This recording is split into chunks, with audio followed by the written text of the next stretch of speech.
As the 17th century gave way to the height of the age of the Enlightenment in the 18th century, a new wave of revolutionaries developed. Spearheaded by the iconic Jean-Jacques Rousseau, the Genevan philosopher would write foundational works that would spur on this new wave.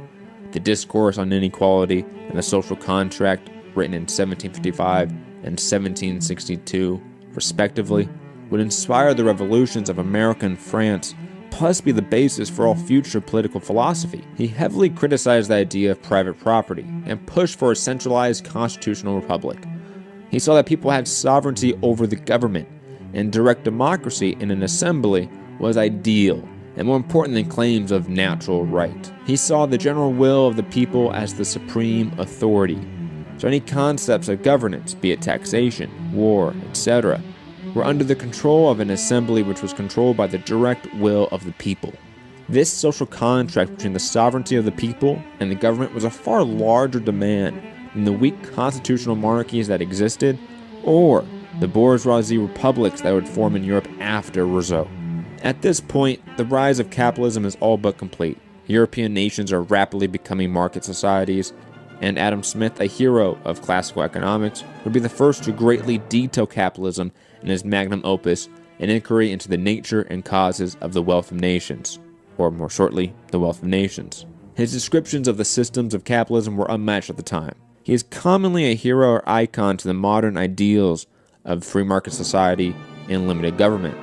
Economist Herbert Stein pushes back on the modern conservative laissez-faire interpretation of Smith's work.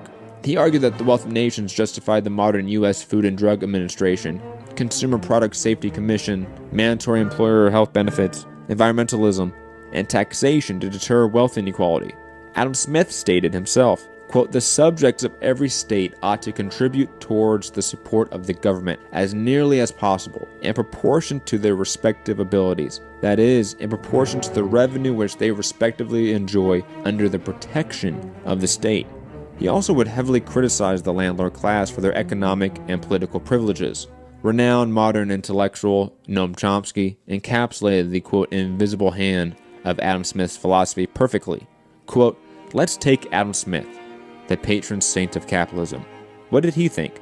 He thought the main human instinct was sympathy. In fact, take a look at the word invisible hand. Take a look at the actual way in which he used the phrase.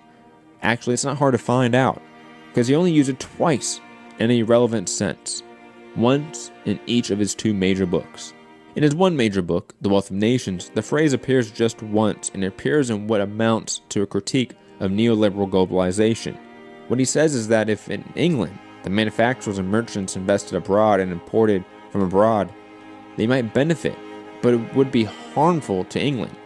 But their commitment to the home country is sufficient, so they are unlikely to do this. And therefore, by an invisible hand, England will be saved from the impact of what we call neoliberal globalization. That's one use. The other use is in his other major book, The Theory of Moral Sentiments, which people don't read much, but for him it was a major book. Here he is an egalitarian. He believed in equality of outcome, not opportunity. He's an Enlightenment figure, pre-capitalist.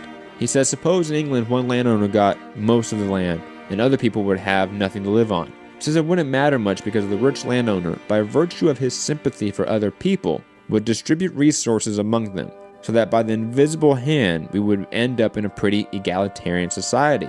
That's his conception of human nature. That's not the way, quote, invisible hand is used by the people who you took courses with or whose books you read. That shows a difference in doctrine, not in fact, about human nature. What we actually know about human nature is that it has all of these possibilities.